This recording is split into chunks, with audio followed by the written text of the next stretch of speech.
A la mayoría de las personas que escribimos fantasía sabemos que las escenas más difíciles de escribir son las de batallas épicas, batallas con ejércitos.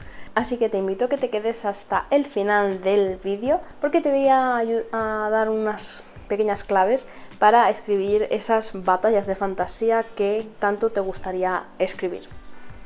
Hola hombres, gracias por acompañarme en un vídeo más. Para quien no me conozca, yo soy Seila y en el vídeo de hoy os traigo una recopilación de consejos para escribir batallas de fantasía que aparecen en el libro El arte de la guerra y la escritura fantástica, que por aquí os voy a poner la portada para que lo veáis. No me acuerdo el nombre del autor, así que por abajo os lo pondré también para que pues si queréis comprar el libro o echarle un vistazo. Y por arriba también os dejo el vídeo que hice de reseña de este mismo libro, porque la verdad que es de los poquitos que he visto, y bueno, digamos que es el único que he visto que habla sobre batallas de fantasía. Este libro está ambientado, ¿vale? El autor coge cosas del libro del arte de la guerra de Sun Tzu. Mi recomendación es que os leáis los dos porque vais a aprender muchísimo.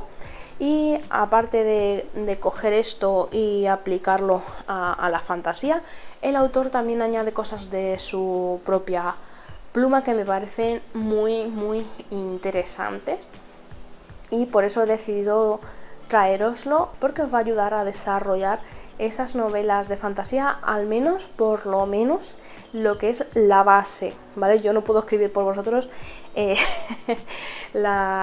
vuestras escenas de batalla, pero por lo menos para sentar las bases y a partir de ahí ir creciendo y aplicando todo lo que creáis oportuno para escribir esas magníficas escenas. El primer consejo que nos da el autor aquí es que hagáis las batallas casi tan interesantes como la trama principal, ¿vale? Que sean, si escribís fantasía épica como digo, de ejércitos enteros luchando por el poder, pues es importante que le deis un contexto a esta batalla, que tenga un peso importante en la historia. Y luego ya, antes de empezar con todo, también te recomienda que tengáis en cuenta el contexto histórico en el que vais a desarrollar la novela. Porque aunque normalmente en los mundos en la literatura fantástica los mundos son inventados, son mundos que creamos los escritores, es importante que tengan una pequeña rigurosidad histórica. Es decir, si la tenéis ambientada en la Edad Media, no me pongáis aviones, tanques ni pistolas rayo láser. ¿Me entendéis por dónde voy, no?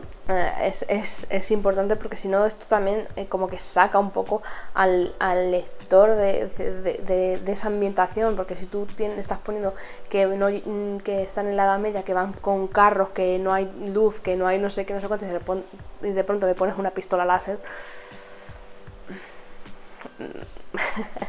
Es un ejemplo tonto, pero sé que es necesario hacerlo porque habrá alguien que quiera hacer mezclas, y bueno, mezclas hasta cierto punto están bien, pero no tan distintas entre sí. El primer factor clave que tenéis que tener en cuenta para empezar a desarrollar vuestra obra, ¿vale?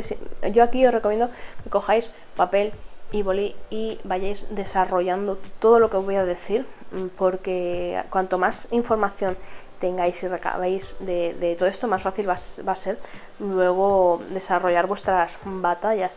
Sé que si sois escritores mapa, esto ya lo vais a tener hecho seguro, pero si sois brújula también apuntar cositas importantes que os puedan servir en todo momento. La economía y la logística es fundamental para empezar a desarrollar pues nuestras batallas.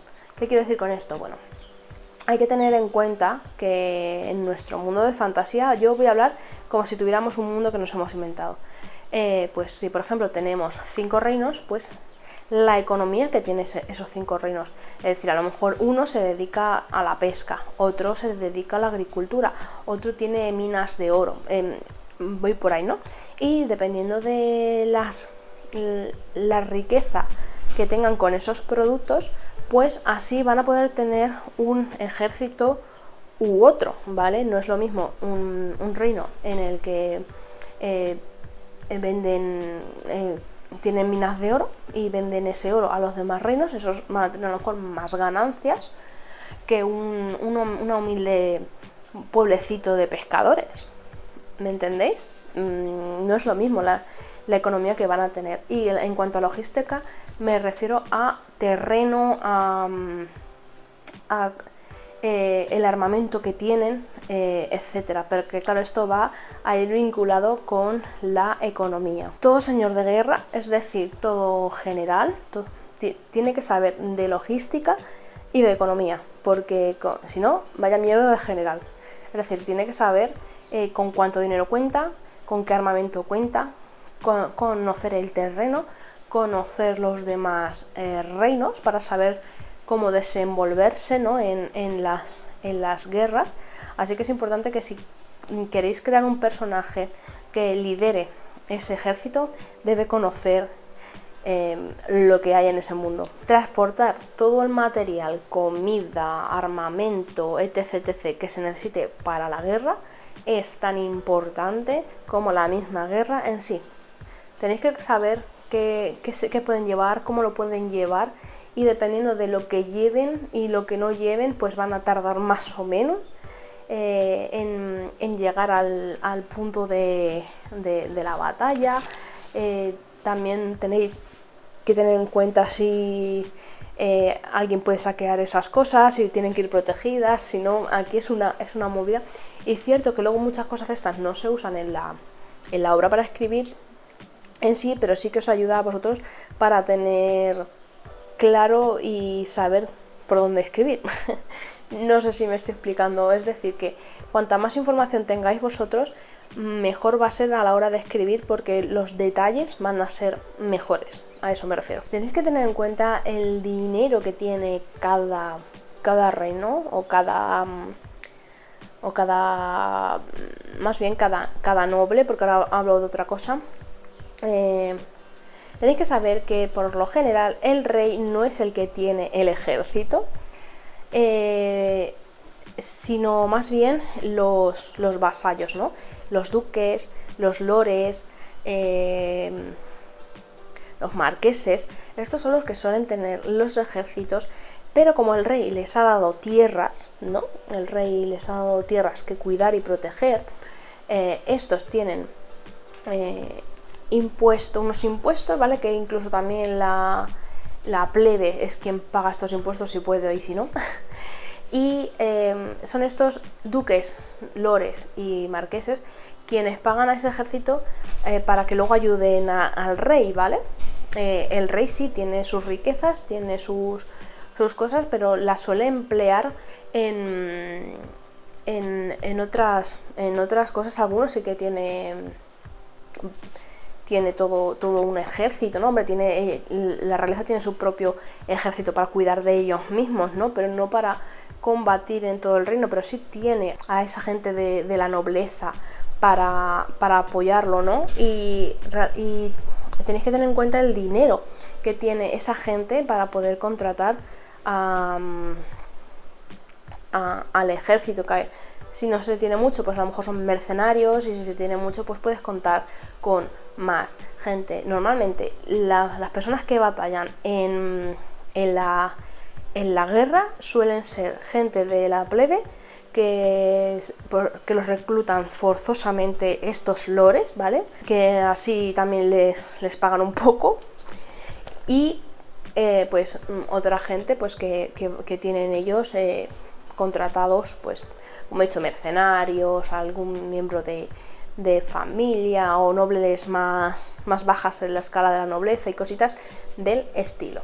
Ya con todo esto vamos a saber en qué circunstancias nos vamos a mover, es decir, vamos a saber qué qué reino tiene qué ejército, quién se puede defender más, quién se puede defender menos, quién se puede comprar más armas, quién puede tener menos armas, etcétera. Esto ya es una base por donde poder empezar. Voy a ir con el armamento, ¿vale? El armamento.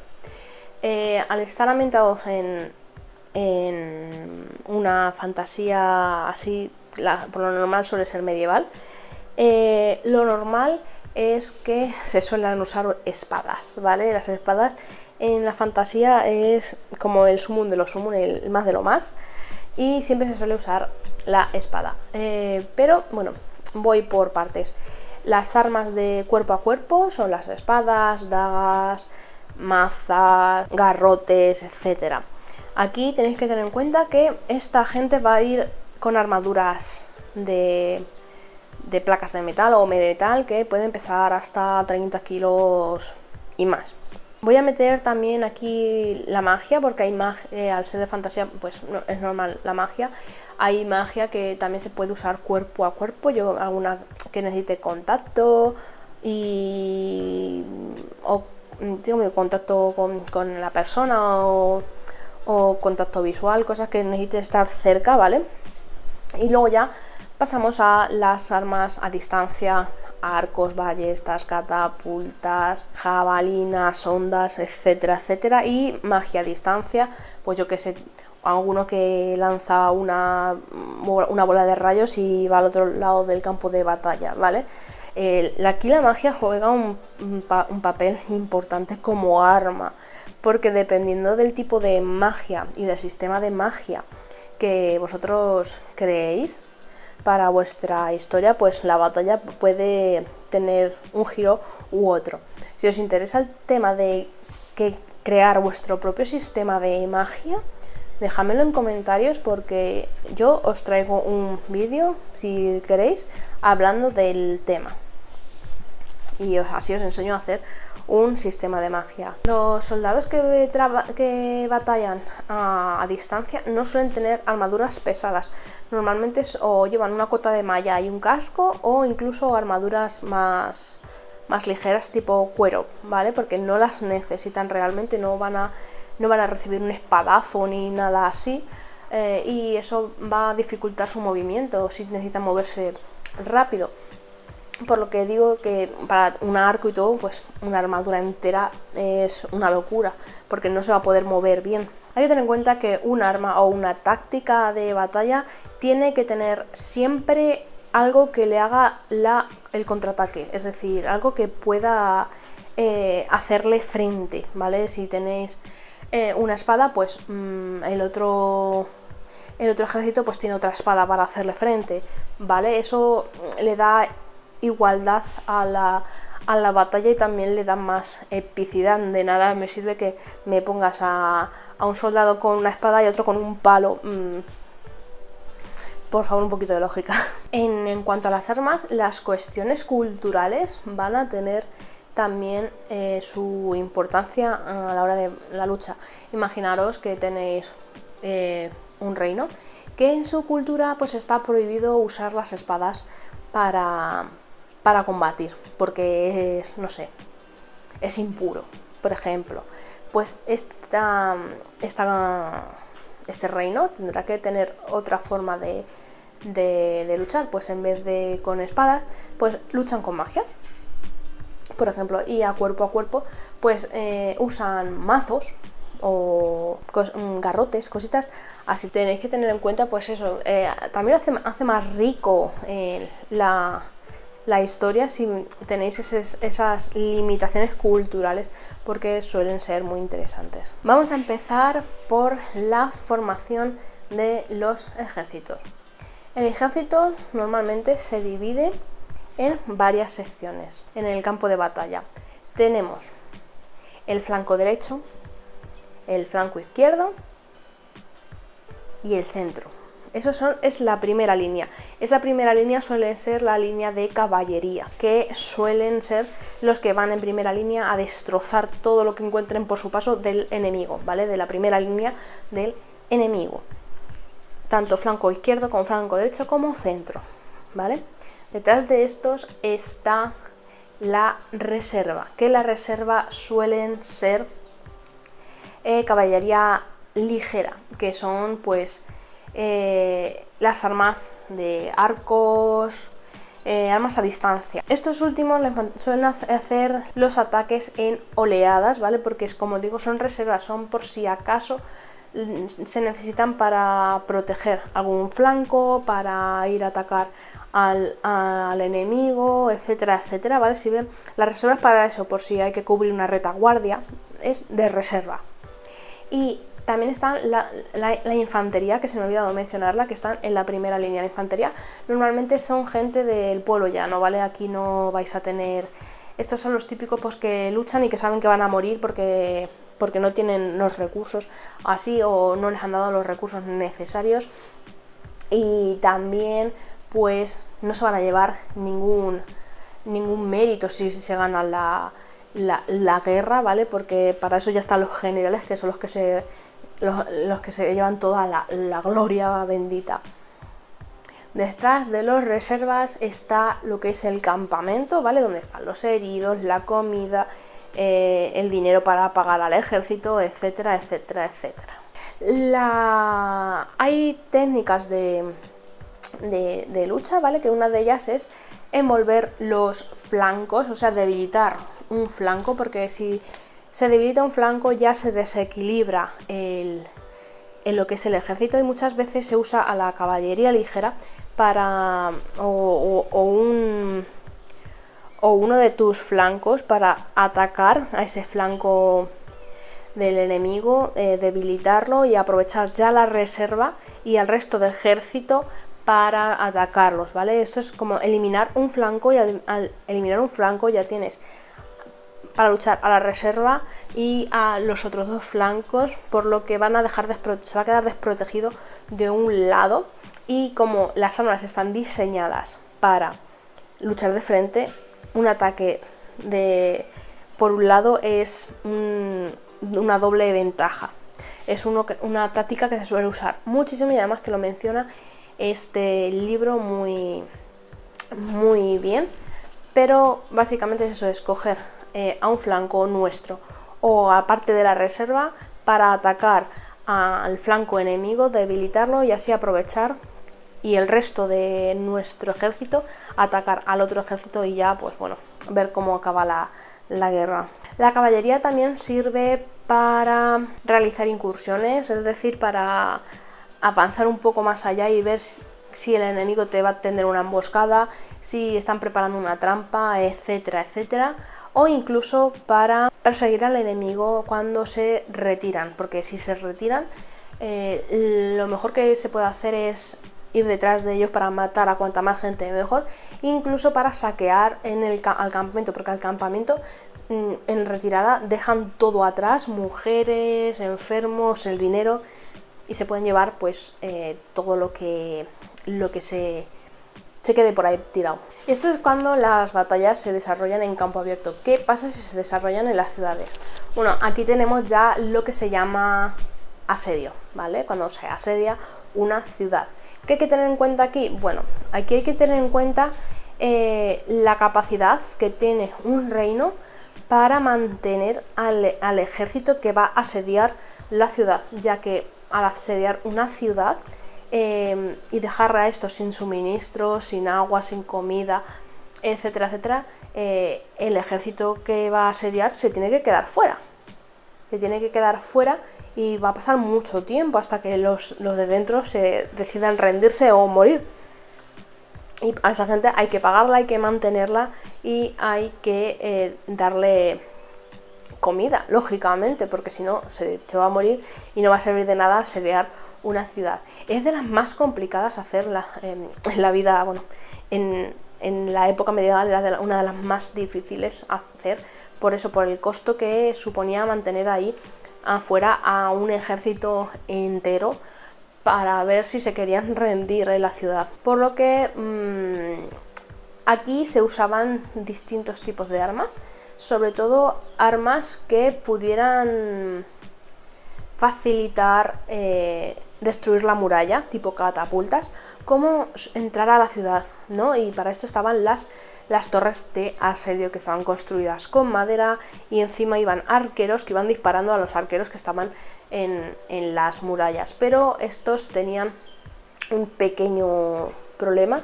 y es que, como al ser de madera, porque eran más ligeras y más rápidas de construir, pues ardían con facilidad, y el enemigo puede prender fuego perfectamente a esas torres sin problemas. Y ya, bueno, hay que tener en cuenta también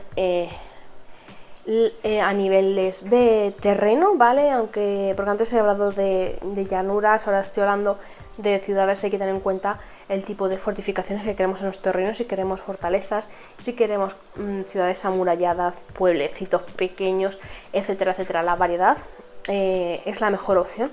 No mola ver siempre lo mismo de una ciudad asediada o una ciudad a la que le derriban la muralla, etcétera, etcétera. Personalmente me gustan más las batallas en territorio, ya sea en llanura o en territorios un poco más complicados como desfiladeros, porque aquí existe el efecto cuello de botella. Es decir, si tenéis un reino que está entre nada más salir por un desfiladero ya tenéis toda la explanada, pues el ejército enemigo va a tener que entrar ahí de poco a poco por el desfiladero, y al salir se va a encontrar con todo el ejército de ese reino, y van a caer, vamos, como moscas ahí, disparándoles a mansalva, matándolos conforme van llegando, y así van a ir reduciendo el número. Esas son súper épicas y chulas porque aprovechan el efecto cuello de botella.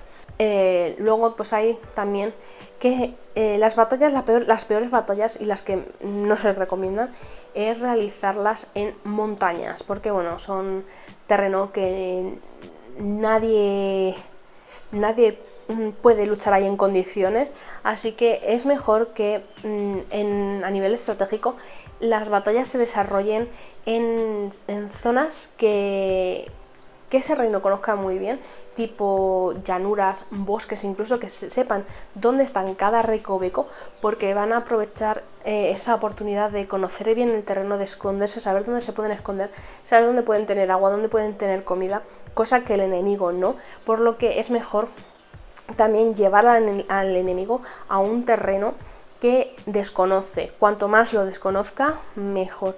Si podéis hacer que vuestra batalla se desarrolle empiece en un lugar y se desarrolle en otro que realmente conozca bien su propio terreno, la batalla ahí se va a desarrollar de maravilla y va a ser súper épica.